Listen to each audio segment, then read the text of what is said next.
Hi நமஸ்காரம். கார்த்தால 3:45க்கு எழுந்திருந்தேன். சப்பாத்தி மாவு பிசைஞ்சு வச்சுருக்கேன்டலாம். என்னென்னா சப்பாத்தின்னா கொஞ்சம் ஊறணும். அவன் எப்போ வருவேன்னு தெரியலை. கொஞ்சம் வேகம் வந்தால் என்ன பண்ணுறது சொல்லிட்டு எழுந்திரித்து இப்போ ராத்திரி பாத்திரம் தேய்ச்சேன். பெருக்கி துடைக்கலை. கார்த்தால பெருக்கி துடைச்சிட்டுக்கலாம் அப்படின்னு சொல்லிட்டு நிறைய பேருக்கு உங்களை பற்றி சொல்லுங்க அப்படிங்கிறான். என்னை பற்றி சொல்கிறதுக்கு அப்படி பெரிய ஆளொன்றும் அல்ல நான். நானும் சொல்கிறேன். என்னை பற்றி யானை வருது. என்னோடய பேர் ராஜி அசோக். என்னோடய ஊர் பாலக்காட்டில் கொல்லங்கோட்டில் பைலூருங்கிற கிராமத்திலேயாக்கும். மங்களம் கிருஷ்ணய்யர் தம்பதிகளோடு 6ஆமത്തെ பொண்ணாக்கும் ഞാൻ. எங்கள் அப்பாவோட குடும்பமும் பெரிய குடும்பமாக்கும்.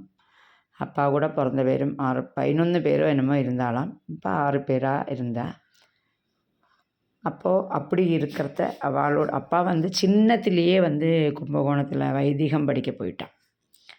7 வயசுலேயே என்னமோ போனாலாம். நம்ம பார்ட் டைம் ஜாப் சொல்கிறோம் இல்லையா, அந்த காலத்துலேயே எல்லாமே இருக்குது. எங்கள் அப்பா சொல்லுவா, கும்பகோணத்தில் ஒரு ஹோட்டலில் அவளுக்கு ஹெல்ப் பண்ணிட்டு ஐஸ்கிரீம் எல்லாம் பண்ணுவாளாம். ஐஸ்கிரீம் அதெல்லாம் பண்ணிட்டு தோசை அது கரைக்கணும் இது கரைக்கணும். கிரைண்டர் ஒன்றும் இல்லையா, அப்போ அரைச்சிட்டு அப்படியே வேத பாடசாலைக்கும் போவேன்னு வந்தேன் அப்படின்னா. 7 வருஷமோ 8 வருஷமோ அப்பா படிக்கிறத 13 வயசில் போனாலாம். இஎஸ்எஸ்எல்சி சொல்லுவாளா, எங்கள் அப்பா இஎஸ்எஸ்எல்சி தான் படிச்சிருக்கா, 8ஆம் கிளாஸ்.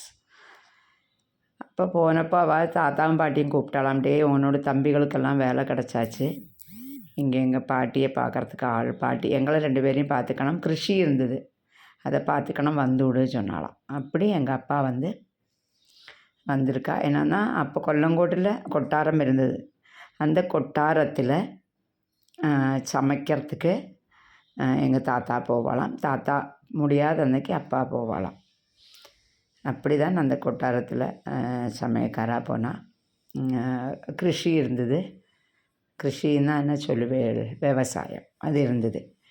அப்போ அங்கே தான் ஒரு சின்ன ஓட்டு வீடு இருந்தது.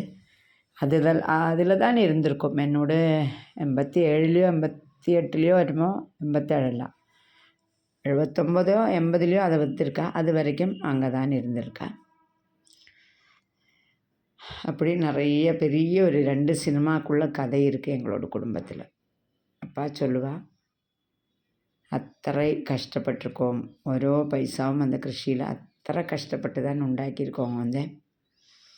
என்னென்னா கிருஷின்னா குட்டிகளை பார்த்துக்கணும், 7 குட்டிகளை பார்த்துக்கணும், பாட்டிக்கும் தாத்தாக்கும் செலவுக்கு கொடுக்கணும், சித்தப்பாமாருக்கெல்லாம் ஷேர் கொடுக்கணும் எல்லாம் சொல்லிவிட்டு அப்பா ரொம்ப சொல்லுவாள். அப்பாவோட கதையெல்லாம் கேட்டோன்னா நம்மளெல்லாம் ஒன்றுமே இல்லை. அந்த கிருஷியிலையும் கோவிலில் போன பூஜைகள்லேயும் வெளியில் போன பூஜைகள்லேயுமாக்கும் எங்கள் அப்பா இத்தனை குழந்தைகளையும் கல்யாணம் பண்ணி கொடுத்தா. எனக்கு கல்யாணம் பண்ணி வரலை, நான் லவ் மேரேஜ் ஆக்கும். அதே மாதிரி என்னோட 4ஆமത്തെ அக்கா பாம்பே, என்னோடய அம்மையோட அக்காவுக்கு அவள் கொடுத்து விட்டா வளர்க்குறதுக்கு. அதனால் இந்த 2 பாத்தியதைகளும் அப்பாவுக்கு இருக்குல்ல. பாக்கி 4 பொண்ணு இருந்தது. இந்த 4 பொண்ணையும் நன்னா மரியாதைக்கு சூப்பராக கல்யாணம் பண்ணி கொடுத்துருக்கா. அப்போ அந்த காலத்துலேயே ரொம்ப நன்னா கல்யாணம் பண்ணி கொடுத்துருக்கா. எனக்கு தெரிஞ்சு அப்போவே 51 100 எல்லாம் சீர்வரித்து வச்சுருக்கான்னு தான் தோணுறது. என்னோட பெரிய அக்காவுக்கு கல்யாணம் பண்ணுறதான் ഞാൻ 1ஆம் கிளாஸா 2ஆம் கிளாஸான்னு தெரியலை. அப்படி அந்த ஒரு சின்ன ஓர்மை தான். அக்காவோட கல்யாணம் எனக்கு சரியாக ஓர்மையில்லை. ஆனால் அக்கா கல்யாணம் கழிஞ்சு போகிறத அக்கா கூட நான் வருவேன்னு சொல்லி, என்னென்னா என்னோடய அம்மையை விட எங்கள் அக்கா தான் என்னை பார்த்துட்டுருக்கா. நான் சின்ன குழந்தையாக இருக்கிறத அம்மா யூட்ரஸ் ஆப்ரேஷனுக்கு வேண்டி போனப்போ என்னோடய தம்பியும் என்னையும் எங்கள் அக்கா பெரிய அக்கா தான் பார்த்துட்டுருக்கா. அதனால் சொல்லுவா, பயங்கர அழுகையாக்கும், நீ அழுதுண்டே இருப்பா எப்படிம்பா. அப்போது இது சொல்லுவாள், கல்யாணம் கழிஞ்சு பார்த்த ஒரே அழுகையாக்குமா, நான் பயங்கர அழுகை சொல்லுவாள். அப்போ அழுதுண்டே இருப்பாள். அப்படி அப்போ நீ என்னை விட்டது இப்போ திரும்ப என்னை சென்னையில் என்னை அன்னைக்கு உபதிரவிச்சால் இப்போவும் என்னை சென்னையில் உபதிரிக்க வரையா சொல்லுவாள். தமாஷா தான் சொல்லுவாள். இப்போ சாமி அழகாக இருக்குல்லா. நேற்றுக்கு தான் பூ வாங்கிட்டு வந்தேன். பயங்கர விலை பூ. நேற்றுக்கு 100 ரூபாய் எடுத்து பூவு. இதை ஒரு 3 நாளைக்காவது வச்சுக்கணும். இப்போது இன்றைக்கி நம்மளை என்ன சமைக்க போகிறோம் அப்படின்னா, கார்த்தால சப்பாத்தியும் பச்சை பட்டாணி மசால் கறிட்டலாம். இந்த மசால் கறிக்கு என்னெல்லாம் வதக்குவோம் அப்படின்னா வெங்காயம், தக்காளி சும்மா அரை தக்காளி தான் போடணும். பாக்கி அரை தக்காளி என்னோடய வாயில் போயாச்சு. அப்புறம் மிளகா, மல்லி 3 மிளகா தான் வச்சேன். சிலப்போ ரொம்ப எரிஞ்சு விடுறது. என்னால் 3 மிளகா வச்சுட்டு வெங்காயம், தக்காளி, அப்புறம் மல்லி, மிளகா இதெல்லாம் வச்சு வதக்கிட்டு தேங்காய் கொஞ்சம் ரொம்ப வேண்டாம். தேங்காய் கூட அப்படியே பெருஞ்சீரகம் போட்டு அரைச்சாச்சு. நேற்றுக்கு இந்த பானை வாங்கிட்டு வந்தேன் தயிர் உர ஊற்றி வச்சு பாருங்கள் எப்படி கமுத்தி போட்டால் கூட விழாது போல் இருக்குது. இந்த சமயத்தில் கூட்டானது ஆறுறதுக்குள்ளே நம்ம ஒரு ஆப்பிள் இருந்தது. சரி, ஒரு ஆப்பிளும் பீட்ரூட்டும் கேரட்டும் போட்டு நம்ம ஏபிசி ஜூஸ் அடிக்கலாம்னு சொல்லிட்டு அதை அடித்து வச்சுருக்கோம். ஆப்பிள் திம்பன்னு பார்த்தா இவன் திங்கவே மாட்டேங்கிறான். ஜூஸ் அடித்தா குடிப்பேன். அப்படியே அதுக்குள்ளே இது ஆயாச்சு. கடுகு போட்டு இந்த பச்சை பட்டாணி இருக்குல்ல, நான் வாங்கி உரித்து ஃப்ரீசரில் வச்சுட்டுருக்கேன். எங்கள் ஆத்துக்காருக்கு இது ரொம்ப பிடிக்கும். என்ன பண்ணுறது, அதனால் பச்சை பட்டாணி மசால் கறியும் சப்பாத்தியும் தான் பண்ணியிருக்கோம். வரையிலாம் சாப்பிட இந்த உப்பு நம்ம கையில் போடுறது. நான் கையில் தான் போடுவேன். என்னென்னா உப்பு நம்ம கையில் போட்டோன்னா நம்மளுக்கு என்றைக்காவது காய்கறி எல்லாம் நறுக்கிறோம்ல, அப்போ அதிகமாக கைப்பட்டுதுன்னா அதிகமாக சோறையும் வராது.